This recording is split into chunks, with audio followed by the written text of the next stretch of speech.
beautiful. So on behalf of the family, thanks Chris and Sally. We are much indebted to what you've done here. Yeah. Sally is an apprentice to a bricklayer. And it don't look as if it's going to move. That's fantastic. But I've written a little story today just to probably formalise what we've done, what has been done here, and to remember our Ada. And much of the readings today are direct quotations from a book called A War in My Shoes, the story of Ernest Hall, the eldest son of Ada and Ernest, and is written by one Murray Hall. So I just take this opportunity to thank Murray for saving me a lot of time and effort in research. And this book, apart from providing an enormous amount of our past history, has provided the opportunity for many distant arms of our family to come together in many different ways. This coming together of the family has become very dear to my heart.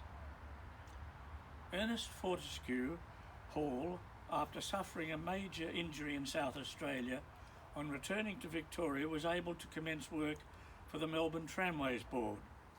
This was a fortunate move, for during that period he met Ada Selina Trinick, a petite, attractive, blue-eyed woman, 5'1" tall and 10 years younger than Ernest.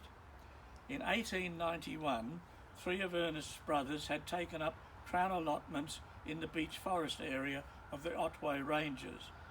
In 1893, they asked him, Ernest, to join them, which he did. It was a challenging area and Ernest worked hard to clear and plant crops. All this time, he was in constant contact with Ada. They planned to marry, but living in a tent was no place for a bride, so he set about building a cottage.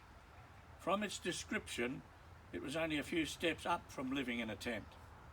Nevertheless, it was to become the homestead of the Cloverdale estate. As soon as the cottage was finished, Ernest returned to Melbourne and married Ada Selina on the 9th of May 1894.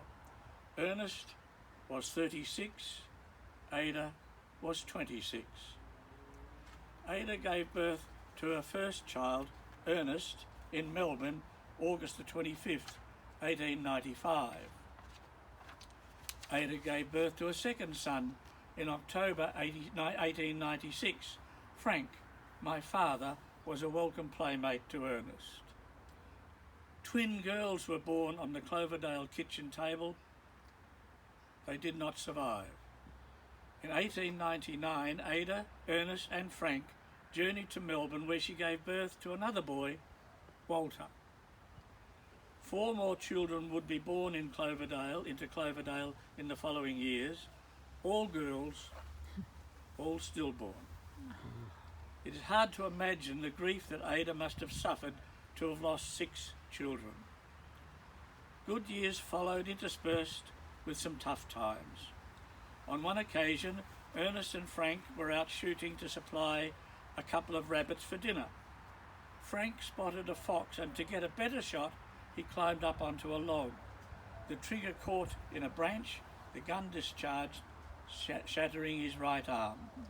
A tragic accident which changed my father's life, and he was 12 years of age. More grief and challenge for his mother, Ada. There are many ways to praise a wife and mother, and I find the following ancient words are appropriate for this occasion. A woman of valour, seek her out, for she is to be valued above rubies. Her husband trusts her, and they cannot fail to prosper. All the days of her life she is good to him. She opens her hands to those in need and offers her help to the poor. Adorned with strength and dignity, she looks to the future with cheerful trust. Her speech is wise, and the words of kindness is on her lips.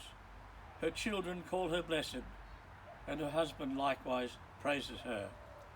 Charm is deceptive, and beauty short-lived, but a woman who is loyal has truly earned praise.